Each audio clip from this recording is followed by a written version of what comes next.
MQM के रहनुमा वसीम अख्तर ने भी बल्दियाती इंतखाबात में धांधली पर कई सवालात उठा दिए। कहा, आज इलेक्शन कमिश्नर और सिंध हुकूमत ने मिलकर धांधली की है।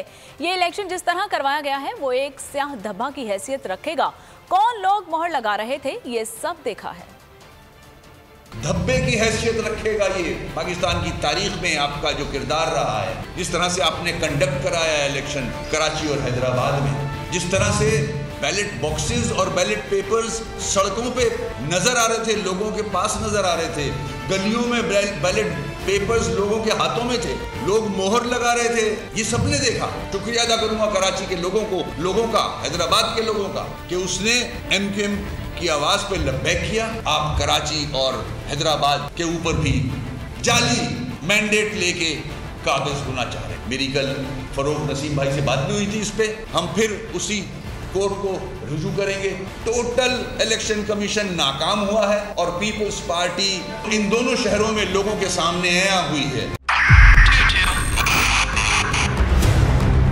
2022 बहुत सारे तोहफे भी देखे गया पाकिस्तान की आवाम को। पाकिस्तान की आवाम को एक तोहफा ये दिया कि आवाम को पता चल गया कि पाकिस्तान का मीडिया क्या है। साल 2022 में सबसे ज्यादा देखे जाने वाला चैनल बोल न्यूज रहा नंबर 1। हमने बहुत सारे शोज और ट्रांसमिशंस की, पूरा साल मुसलसल जदोजहद में निकल गया कि ये वोट ऑफ कॉन्फिडेंस के पीछे कौन लोग थे। तोड़े रेटिंग के सभी रिकॉर्ड। सोशल मीडिया पर भी सबसे ज्यादा तेजी से 2.4 बिलियन व्यूज का संगे मील अबूर किया। एंकर्स को भी आवाम में सबसे ज्यादा मकबूलियत मिली और सोशल मीडिया पर भी बोल रहा सब पर भारी।